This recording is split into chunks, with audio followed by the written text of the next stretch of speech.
Hello, everyone, and welcome to the Geoffrey Epstein Show. I'm your host, Bobbycapucci, and this is a morning update. So last night we left off talking about the SDNY, Ghislaine Maxwell, Alan Dershowitz, and the fact that Dershowitz was trying to get access to the discovery in the Maxwell versus Farmer civil suit. Now, Dershowitz is one of the smarmiest SOBs in this whole entire story. In my opinion, this man certainly needs to be talked to by the authorities. What he's been accused of by Virginia Roberts is beyond the pale. And for him to continue to run around and do the talk show circuit and to act the way he acts is baffling to me that this man is so brazen considering what he is being accused of. So we see that the wrangling between Dershowitz and Maxwell is starting to pick up a bit, and of course, the infighting. Because at the end of the day, none of these people are friends, right? All of these people were using each other to further their own profile, be it professionally or socially or whatever it may be. But the fact of the matter is, these people aren't friends. You think Ghislaine Maxwell cares about Alan Dershowitz's well-being? She cares about herself. That is all she cares about at this point. And if anyone thinks that she's going to go up and do 50, 60, 70 years for the rest of these people, they're crazy. She's going to try and do whatever she can to make sure that she is not the one that's left holding the bag when all is said and done. So you see the legal wrangling going on now between Ghislaine Maxwell and Alan Dershowitz, and I'm very interested to see where those cards fall. I want to see if Dershowitz is able to finesse the court system once again and gain access to those documents. Because normal people like you or I, forget it. There'd be no chance for us to get those documents. Crossing over into another case that you're not even involved in and requesting documents? Again, I'm not a lawyer, so it might be a common practice, but from where I'm sitting, it seems to be a bit obscene. Why should he have access to the documents in a case that he's not even named in? Or is he? So, again, we have anonymous people that are named in the documents. Dershowitz probably is one of them. So that could be a reason why he wants access to these documents. But at the end of the day, if I was the judge, I would tell him to pound sand. Guys like Alan Dershowitz are so used to getting their way in the courtroom that if I was a judge, I'd be throwing a little bit of dirt in his eye just because. As for today, we have an article from Fox News, and this article came out on June 9th, and I didn't add it to the catalog for some reason, probably because I really dislike Nancy Grace, to be honest with you. But I figure, you know what? It's more of the mainstream legacy media asking questions about Ghislaine Maxwell, so I think we'll add it to the catalog. Headline, Nancy Grace. Why hasn't Jeffrey Epstein's alleged pimp, co-conspirator, been arrested? Author of the article, Matt London. Former prosecutor and Fox Nation host Nancy Grace, an all-around pain in the ass, is calling on U.S. law enforcement to explain why they have not pressed charges against the alleged pimp, co-conspirator, of the late convicted sex offender, pedophile, Jeffrey Epstein. And as much as I detest Nancy Grace and her stupid terms like tot mom, I have to agree with her here, and I want to know why charges have not been pressed against Ghislaine Maxwell, right? That is the question of the day. That's the question that all of us should be focused on at this point. Why is Ghislaine Maxwell still running free? Why is Ghislaine Maxwell running free, said Grace on Fox Nation's Crime Stories. What I'm asking to the feds today is why haven't you arrested her and brought her to justice? Why? And that's the same question we've all been asking.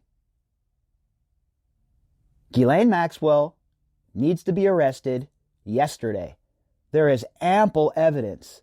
Even if you just go off of the circumstantial evidence, right? Throw out all of the other stuff. Just go off of the circumstantial evidence, and there is so much there.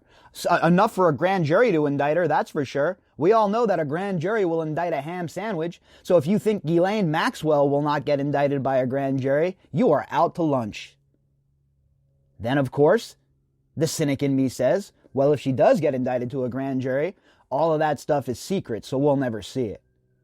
So, it's a catch-22 almost, right? Because we want her to be indicted, but I don't want a grand jury to really be involved. I want this to be a transparent process, and I think from the Justice Department's point of view, it's going to have to be, right? Considering how terrible their image is right now. I don't think anybody trusts what's going on at the Department of Justice on either side of the aisle at this point. In a country, the United States, where people can't agree on anything right now, I think everybody agrees that the Department of Justice is a joke. On Monday, U.S. prosecutors stepped up pressure on another former Epstein associate, the United Kingdom's Prince Andrew. U.S. Attorney in Manhattan, Geoffrey S Berman, issued a statement saying the prince had tried to falsely portray himself to the public as eager and willing to cooperate, even as he repeatedly declined to schedule an interview. And we know that the Joe Exotic of the Windsor family and his people have clapped back, saying that that's bull. They say that they have dozens upon dozens of emails to prove it, and we are left, as the public and the survivors, wondering which one of these scorpions is going to sting us. Because at the end of the day, it's in their nature. Berman has proven to be incompetent almost at this point, in my opinion. I'm not trying to be too hard on the guy, but look, facts are the facts, and I'm going to shoot him straight. The only other option is that they are purposefully not pursuing justice. And if that's the case, oh boy, pitchforks and torches. The new Netflix documentary, Jeffrey Epstein, Filthy Rich, has also renewed public interest in both Maxwell's and Prince Andrew's potential involvement in Epstein's crimes. Renewed interest? No, the interest has always been there, folks. You have just been too busy with your political game playing, with your tribalism, with your, on Fox News especially, oh, the Democrats are bad, brr. Offering no substance or no reasoning why, just red meat to try and divide the populace. Meanwhile, this trafficking ring was happening under all of our noses, Republican and Democrat alike. That's what we should be focusing on. That's what the media should be focusing on. Not all of this stupid-ass political infighting that is designed to keep us at each other's throats. Therefore, so we don't have the time to focus on what the man behind the curtain is doing. You see how it all works, folks? It's all one big circular game to these people. It's like WWE. Oh, sure, they act like they don't like each other in front of the lights, but at the end of the day, they're all part of the same club. And guess what? You are not invited. Epstein was arrested last year on charges of pedophilia and sex trafficking, but he died in prison a month later. The official cause of death was ruled a suicide. Allegedly. Maxwell, a multimillionaire, British socialite, co-conspirator, child abuser, procurer of young women, etc., has been named as a co-defendant in several civil cases brought against Epstein for alleged sex trafficking. However, attorneys for Epstein's alleged survivors have been unable to locate her. I don't even like that word, alleged victims is what they say in the article, but we know that there's no alleged at this point, okay? They're just survivors, because if you're following the evidence, it is quite obvious that not only was Jeffrey Epstein partaking in molesting these girls, but Ghislaine Maxwell was also molesting these girls as well. And that's directly from the survivors' mouths, okay? From their own court documents. So it comes down to, if you really want to get cynical about the whole situation, it comes down to who do you believe? Me, personally, I know where I fall in this story. I know for a fact that I believe the survivors, every word that they say. Now, I guess there's some people that still want to believe that, Ghislaine Maxwell wasn't part of this or something. There's still people that are championing her in certain realms, I guess, people protecting her. But from where I'm sitting, there is zero doubt. All that has to happen now is to get it in court and put a stamp on it, right? Because even a partially competent prosecutor will be able to get a conviction here with the evidence that is out there. And I'm just talking about the evidence that we have seen, folks. Do you know the treasure trove of evidence that the FBI collected from these mansions, supposedly? Videos, pictures, documentation, you name it. Why is Ghislaine Maxwell still skulking around from hole to hole and not facing justice? Maxwell and Prince Andrew have both denied the allegations against them. Joseph Scott Morgan, a distinguished scholar of applied forensics at Jacksonville State University, said that it is clear to him that Maxwell's attorneys are trying to shield their client from scrutiny. No doubt about it. Look, I'm not a distinguished scholar from Jacksonville State or anything, but yeah, it's obvious what's going on. You mean to tell me her lawyers don't know where she is? Oh, yeah, okay, sure you don't. And those lawyers should be ashamed of themselves, and they should be forced to give up where she's at. You're going to tell me that those attorneys don't know where she is? Of course they know where she is. They're protecting her, he told Grace, arguing that they have good reason to do so. She is essentially implicated in very, very serious crimes, not the least of which is, I think, human trafficking, he continued. And that's definitely a fact. If you're her lawyers, you do want to keep her away from any sort of testimony, right? If you can, you want to do that, because if you're her lawyer and you're looking at all of this evidence, you know that she's guilty. You know that she's done this, but it's your job as a criminal defense attorney to defend her to the best of your ability. And that's what her attorneys are trying to do here. But unfortunately for them, the cover has been pulled off. Everybody knows what's going on now, and all of their legal wrangling, all of their process maneuvers, and every loophole that they think they're going to jump through is not going to work this time. The citizens of the world, on behalf of the survivors, demand justice now. In Jeffrey Epstein, Filthy Rich, a former Epstein employee, Steve Scully, corroborated the accounts of one of Epstein's survivors, Virginia Roberts. Roberts has long claimed that she was trafficked to London in 2001 and pressured by Maxwell to have sex with Prince Andrew. Roberts also claims to have had sexual relations with Prince Andrew on multiple occasions, including when she was under 17 years old, a minor under U.S. law. And we've been over this ad nauseum, right? Everything Virginia has said about this man, everything she has said about the criminal enterprise has been true. And you don't have to take my word for it. Just go back and read all of her statements. Do the legwork for yourself. I always encourage everybody to do that. If you have the time to read these articles and go through it yourself and put the pieces together, I encourage it. Because at the end of the day, there is zero chance that anybody who starts trying to put these pieces together for themselves won't be able to arrive at the destination where you find Virginia Roberts and Prince Andrew, right? And once you get there, you've compiled all of the evidence that you need, everything that's out there in the public atmosphere. You've compiled all of that. You've looked at both sides of the story. I don't understand how anyone could get to that destination, look to Virginia, look to Andrew, and then say, oh, well, I don't believe Virginia Roberts. I think she's lying. I just don't understand how anyone can get to that destination at this point, considering all of the facts that we have had presented to us and witnesses corroborating her story.